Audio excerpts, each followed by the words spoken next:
Hey guys, welcome to another Fireside Stream presented by Fashion Snoops. I'm your host today, Michael Fisher. Today I am here with one of my all-time favorite people in the industry, Miss Sharifa Murdock. She is the partner and co-owner of Liberty Fairs. She's also the founder and chief visionary officer of the ENVSN Festival, which if you don't know, check it out. They are committed to the professional and self-development of young women, one of our favorite festivals going on in New York. Hi, Sharifa, how are you? I'm good. How you doing over there? Good. How's it going over there in Brooklyn? Listen, it's good. It's a beautiful day. You have windows you can look out of, and if you need to have some air, you can go outside. So I'm blessed. It's good. It's all we can ask for right now. It's a perfect, sunshiny, beautiful day. Exactly. Well, thanks for sitting down with us with our pretend fireside behind us. I know we don't have fire behind us, but paintings behind you. It's okay. Exactly. So let's talk first about what you guys are thinking about at Liberty Fairs. I mean, you've been working with this tagline brand together for, I think, the last few months, right? Yeah. What was the intention behind it when you and your team were thinking about it? And actually, how does this moment right now make it even more relevant to you as an organization? So it's interesting, when we first started Liberty Fairs, we used that tagline in the beginning because we were working with the different trade shows and just coming together as a unit to kind of help the industry, right? Because when we started Liberty Fairs as well, it was kind of in this dark period of a time when it was 2008 and, people were losing businesses and different things like that. So what we decided to start using it again, just because we felt like it was the appropriate time for us to all come together as one and help the community and the industry to kind of figure out how we're going to get through these times today. Right. And it really is important. I mean, guys, Liberty Fairs is absolutely our team's favorite trade show. And Thank you. Honestly, we love covering it every season. We get the most innovation from it. We love your lineup of people. But one thing always comes through, which is community. I mean, how do you think that the concept of community is actually going to evolve in our industry? Because it's something that is very near and dear to your heart already. Yeah, it's so important. Just because, listen, sometimes within the fashion space, we get so caught up with the bigger picture things that we forget the smaller level things, just as being humans and being in sync with each other. So us being able to come together as a community, especially now during these times, it shows empathy. It shows us how strong we can be if we were to work together. It shows us every level of respect for each other in the industry. Just being able to come together as a group and having real live conversations on what are we going to do after today or after these couple of months that pass, is probably the best feeling in the world, because we feel like we're working as one unit. And that's how we all need to start working from now on. I think that this time that we have right now is kind of like a reset button. It's interesting how it happened, but I think that it came at the time when we really, in the fashion industry especially, needed a reset button to come together. Right? For so many years, I think, a lot of people put like trade shows, of course, against each other as like competitors. And it was important for us as Liberty Fairs to say, no, we don't compete. There's no need to compete. There's so many beautiful brands out there. There's so many beautiful retail stores. Why are we competing with each other? Why can't we come together and work and figure out how to make this work as a unit instead of separately? That's beautifully said. We were having a meeting with a big client of ours, a really big footwear brand, and we were talking about the importance of camaraderie. This is not the time to wall yourself up from all of the other competitors, all of your other brothers and sisters in the community. So beautifully said. Obviously, no one that works in our industry can deny that the trade show business has kind of been in flux, for better and for worse, in the last few years. Do you think that after we're through all of this, that it's going to be much more important for us as an industry to actually come together physically at an event? 100%. I think that this is going to show you two different things. Everyone is working from home, so you can work from home, but it also shows you the notion what you need is communication, and you need that one-on-one conversation, and you want to feel, you want to touch fabrics, you know. Us being in the house this long is saying like, you need to be able to communicate. Like everyone wants to push like, hey, everything goes online, everything does online. Online is an amazing tool, trust me, but it's a tool. And I think that people still need to have the communication with each other. They need to have the relationships that they built throughout the years, and can constantly be in conversations about what is evolving in businesses. It just can't be about a digital platform. I think this time will show us that we do need both, and how much we need each other to work this out. Totally. And everyone knows that anyone in menswear, we love to come together and nerd out, right? Yes. We love it. Yeah. I mean, that's the best part of a trade show.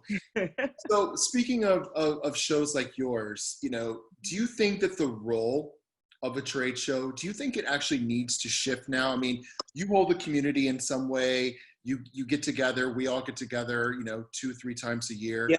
Is there a new way now to kind of serve as a community creator when you are leading a trade show like Liberty Fairs? Yeah, of course. I think it's definitely the time for change, right? I think that what we know as what was the norm for a trade show is no longer the norm. Now, what we are on our team currently are doing is working towards a different level of service for our customers, retailers, and brands. How do we do that actually from in the spaces of our homes, right? So you're learning new ways to communicate with your retailers and brands outside of just the trade show. But we do think that you're going to still need the trade show, because you're going to need that excuse to speak to people face to face. You're going to need that reason to like understand fabrics and touch and feel, just the normal things that we took for like granted for so long. I do believe that this time is a time for change. It's a time for change. We've been for so long complaining about the market and the timing of shows. Like, this is the reset button. Mm-hmm. Now we can make our own rules. No one says we have to show X amount of times, right?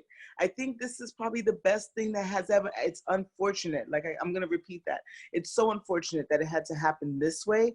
But I do feel like something is put in place for us to do better. And I think that that's what we're here to do, is serve and do better for our community and our industry. Well said. I think that right now there's no more excuses. We've always been talking about, we want this change. We want to be change makers. We want to be the ones that actually like lead the way in changing things in the industry. Everything is closed. It's going to reopen. There's no excuses, right? Exactly. Yeah. So you have a really close relationship with pretty much everyone. My husband, I was kind of like giving him the lowdown of who you are a few minutes ago. And I kind of said, she's like the Anna Wintour of menswear. She knows everyone. You're really nicer, I'm sure. But, you know everyone. You're in touch with everyone out there right now, the buyers, the brands, the editors. Yep. What are you hearing right now from all of your people? Like, what are they expressing? I can tell you something. What I love about our industry is that they're kind of, listen, you can tell people are scared because they need to understand what they need to do with their business. But I also think that it shows compassion and empathy in people when they're speaking about, you know what, they're kind of speaking the same way I am. It's like, it's giving us a time to refresh. It's giving us a time to like really take a minute and think about things thoroughly instead of rushing through.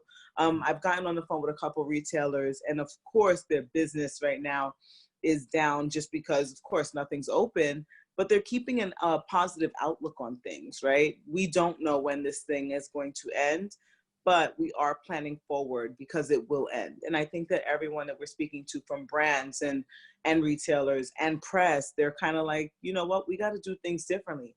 And one thing that I keep saying to anyone that I speak to, if you don't come out of this in a different way, then there's something wrong. Because if this doesn't show you that we need to change a lot of different things personally and on the business level of each person that's in this, then there's an issue, right? I think that this is a time for you to reflect and to understand how to run your business differently. What can you change, and what can we look at and say, we don't need some of these things. We don't need. I'm looking around my house. Like we're on the run so much that you're just getting things, right? And you're just looking around your house today when you're finally able to sit in your house and you're like, do I even need these things? Like, is this even something that I'm going to use? That's where I'm at. I'm like, what are we doing? And if I've learned so many valuable lessons from this, like, I'm telling you, people have to come out of this on a positive end. And I feel like we're going to see some killer things at the end of 2020. Oh, yeah. It might have started out a little rough, but I feel like at the end of this, we're all going to come out. And I think you're going to see a lot of risers, a lot of shiners, a lot of new businesses, a lot of new concepts, just a lot of things that are going to be in a positive perspective. Complete reinvention and revolution. Yes. We're lucky. We both work for, smaller boutique style organizations where we're not as hindered by a lot of corporate red tape. I know I'm hearing from a lot of our clients that do work for big corporations that they also feel like this will be a really great catalyst for them to figure out all of these processes and routines that they've been doing just because it's always been the way it's done. The norm, Yeah, it's always been the norm. And now they're questioning, this is going to be a good excuse to finally go back and say, maybe we don't need all of these drops and deliveries. Maybe we don't need to produce that many samples every year. Yes, because at the end of the day, this shows you what people really need. People need toilet paper because that's what they're going after, and groceries, right? I mean, we're fortunate to work in an industry where it's fun, it's cheerful, it makes you feel good, but at the end of the day, it puts it into a lot of perspective when all of it is gone, right? Yeah. So you have to come out of this with some real strategic ways of doing business that's going to benefit you in the long term, because you don't know what can happen, right? So we've learned this, we've seen it. So now it's time to make that pivot and change what your thought process is on your businesses going forward. Yeah. And I guess we can agree that Supreme will be the first one to do a toilet paper drop, right? Yes, that and a mask. It's funny. We've been doing these webinars every day, as I'm sure you know, and everyone constantly is asking, gloves and mask, are they going to be the new hot must-have accessory? I think the mask is going to be the new must-have accessories. I think, like normal, the Japanese has been on this for years and we're now catching up, but I think that's going to be the new norm. Yeah. Let me ask you, and I would never ask you to speak for the other trade shows out there, but if you had any words of wisdom for all of you that are in the trade show arena, because there are many of you. Yeah. What would your words of wisdom be as a leader there? There's no longer we don't need to compete no more. There's no more competition. Let's come together. Let's work together. And what's interesting on the upside of this is that we're now talking to each other more, which is amazing. Project, which is a show that we started probably about 20-some years ago. They've been in contact. We've all been in contact with each other and just trying to plan forward, which is an amazing thing because this is something I've been wanting for years. So just the fact that we can get on the phone together and have a real conversation about what the industry needs, not just what we need as Liberty or what we need as MAN or what we need. I have a very good relationship with all the trade shows in general because that's what I choose to make myself available for that, because we don't need to compete. There's nothing to compete against anymore. We don't have to. There was never a competition, but for some reason, of course, the facade of everyone in different locations makes this big competition. And I think the one thing I would say is we need to brand together and work together. Yeah. And that's, it's not about us, it's about the industry. Right. It's so true. Yeah. And it's also about supporting all of these amazing small brands out there. Brands. We really need to get them through this. The small brands and the small retailers. That's my biggest thing. We as Liberty, we own that lane, right? We own that and say we want to take care of our small businesses. So for us, it's a major priority of us to figure out how to help them, right? A lot of people don't have the infrastructures that the bigger brands have. And so that's what we're focusing on right now, how to help the smaller brands and what we can do in this downtime to kind of keep highlighting everybody that's out there. Yeah, totally. Internally at Liberty Fairs, I mean, going through COVID-19 right now, what are you and the team reconsidering, like some of your business practices and whatnot? What have you guys kind of been talking about the last few weeks? I think it's more about like merging, like just looking at the markets and really merging and understanding, do we really need these markets? Like you said before, we went along with everything because that was the norm.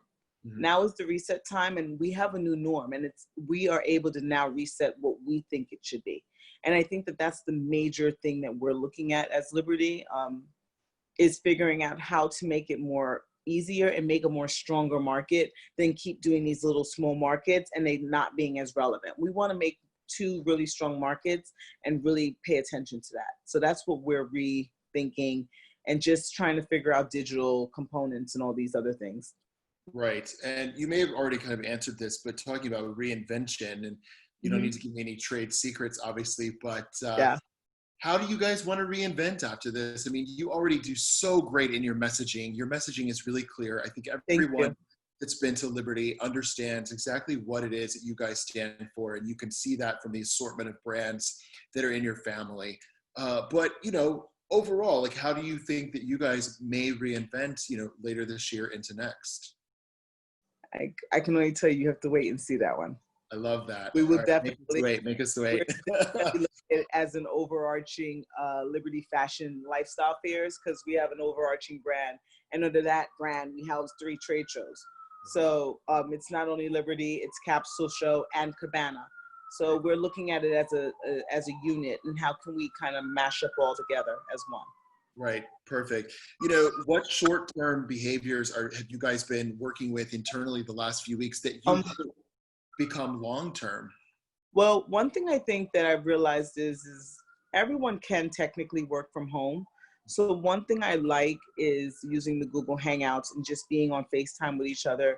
You know, I think the notion is that you have to be in an office to be more effective. But I think like going forward, at least one day, it would be really great for everyone to work from home and just have some sort of a balanced lifestyle. Because I think that this is one thing that it shows you, is that you can be effective and you can work from home.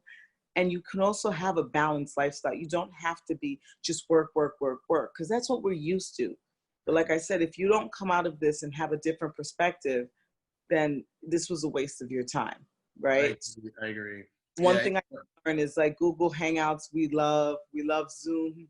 We even love FaceTime group chats. Like just being able to enjoy each other, sometimes not in each other's space, but outside of that is something that I think we'll definitely be going forward with long term.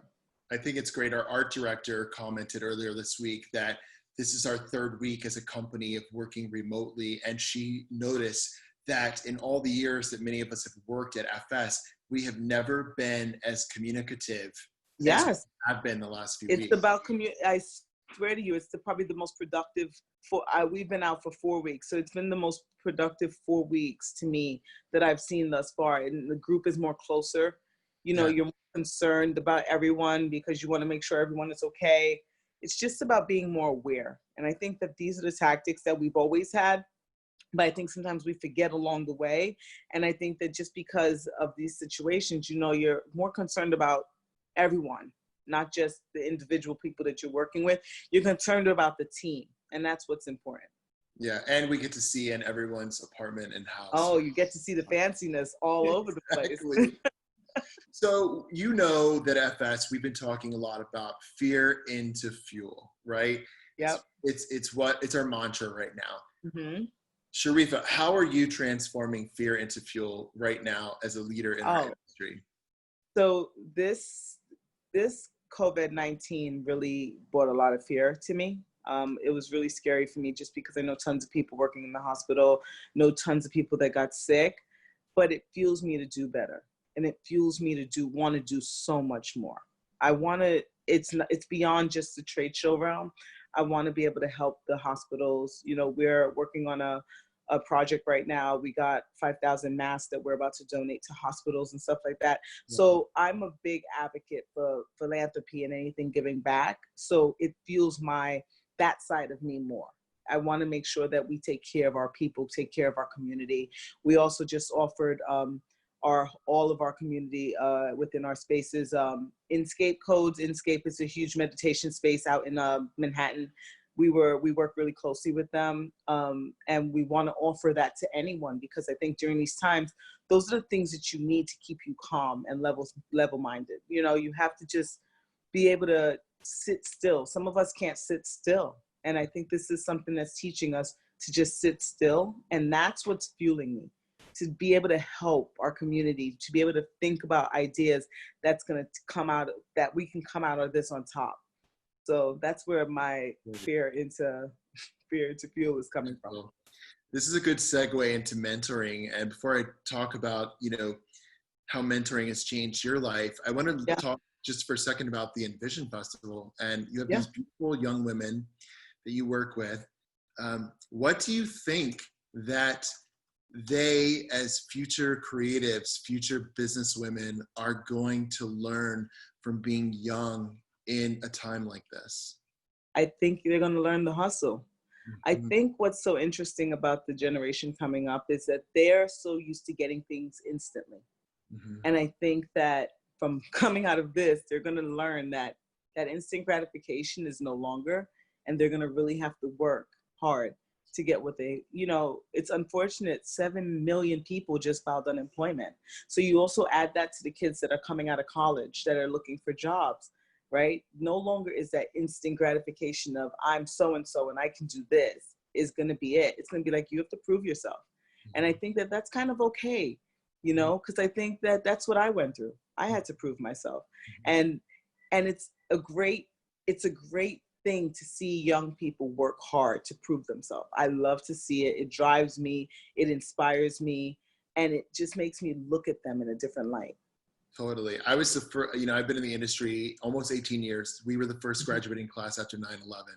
Wow. And I lived in Virginia. I wanted to move to New York, and it was really hard trying to get interviews, as you can imagine, the summer after 9/11. No one was hiring, and I had to hustle my ass off. And so I wanted to work at Ralph Lauren. That was my dream company, and that's where I got my first job.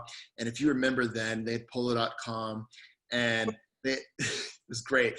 And they had these little videos where employees would answer questions. I would go on and I would write down their names, and I would call after hours, type their name in, leave a message, and ask them to call me back so I could send them my resume. I love it. One person out of maybe like 50 people called me back, and she was the SVP advertising, Mary Randolph Carter, who's iconic at Polo. Wow. She took my resume and she held my hand and got it through there. And then I had to do the hard work and get my foot in the door. But I tell that to young people to this day, because I had to hustle. Yes. Someone to give me a chance. Oh my God. All of us did. And I just think that they're going to learn that lesson going forward from this. You know, it's going to be a little bit difficult, but I definitely think that they'll all rise up to the cream, like the top. Totally. Yeah, it's so valuable. So we read some articles, and you've mentioned in many articles that, you know, a mentor of yours changed your life. Yes. What advice are you getting right now? And what advice are you giving to not only the young women that you work with, but also, you know, young designers, young buyers out there? What advice would you give them? The one thing I keep telling everyone is use this time. This time we will never get again, right? Use this time to really hone in on what you really love doing and honing in on your craft. Hone in on whatever it is you have a dream of doing, and really focus on that right now. If you want to take classes, go online, go on CourseHorse, take some classes, learn how to build your own website. We're living in the best time right now, whereas you can Google anything and you can learn to do anything. So what I keep telling people today is like, yo, use this time, because this is something we will never get again. So use this time and use it to the best of your ability, because this is where your career begins. I was on the phone with one of my mentees the other day, and you know, she has a day job, and then of course she wants her side hustle. I just said, this is the time. Start your side hustle, build your social, build your business plan, go for it. Do what you need to do now while you're at home. And that's it. That's it. Yeah. And there's a YouTube video to learn anything, right? Oh my God, YouTube for everything. Anything. So you obviously, you have a really strong grasp of industry trends, whether we're talking about fashion, whether we're talking about what's going on with the runways, you know, Mhm. how do you, what are some trends that you see evolving out of COVID-19? You can Well, talk I am praying because everyone is going to be so over the loungewear. I am praying that people are going to want to start, especially guys. Like, I want to see more men with those dress slacks on, with maybe a t-shirt and a blazer. You don't have to get a suit. You don't have to be suited out, but I just want to get rid of the jogger for now. Virgil was right. Virgil was right. I'm like ready for it to be over. I want to see guys get more dressed up. You know, you can definitely wear your sneakers and be cool, but just get a little, you know, get your slack, get your cargo pant, get something good on, right? Yeah. And I think probably the best person that's always able to lead that trend is Nick Wooster. So I'm waiting to see how he evolves out of this, because you know Nick always comes with the trends. I know, and he just posted yesterday some amazing new shots of Look, his him, over at Hudson him, Yards. I mean, the guy literally took his master bedroom and turned it into his closet / I've office. learned from the best. He's a really good friend of mine. I have another bedroom as well that I turned into a closet. So yes. I agree with you. My specialty is obviously menswear, and I've been talking all week to clients, and actually we have a men's webinar tomorrow that you're going to join me on. And I think that people are going to be so sick of cozy clothes and athleisure. We are going to want drama. We are going to want extravagance. I'm waiting for all the hats. I'm waiting for it all. I'm waiting for women to get dressed in beautiful dresses, and I'm waiting. I cannot wait, because I think that we are going to get over the tights and leggings and the sweatpants and the joggers and I think we need Dapper Dan come out and play. We need a Dapper Dan. We need a Josh Peskowitz. We need guys to come. We need a Bruce Pass. We need all of these guys to just come out and show out. I love it. I love it. Yeah.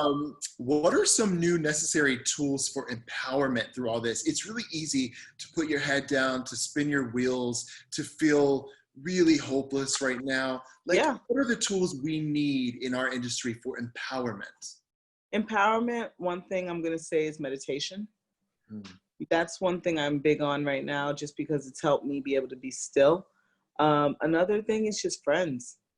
Your real friends, your real family members. Right now, that's what I think people need. As an industry, I think just being in constant communication with your peers and your people, just to understand what they're doing. That I think is always going to be golden, just because it helps you push through.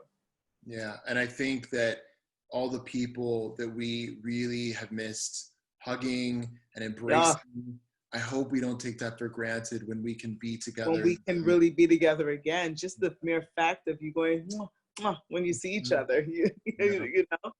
The next fashion week after this is over with, it's just going to be like a kiss fest, right? Oh my God. People are going to be holding, you know how you hold someone really long when you hug them? That's what happens. That's awesome. Well, our last question for today, I think, is a really good one to end on.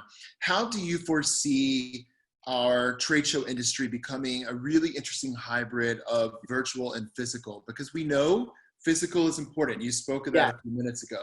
We know that tech is not our enemy, that it's our friend. How are they going to come together in your world? I think they're going to come together, and I can see it very close to this future. When you say how, I think you're going to have to use both. And I think that you can't do one without the other. That's all I can say for now with that one. We won't be able to do one without the other. Right.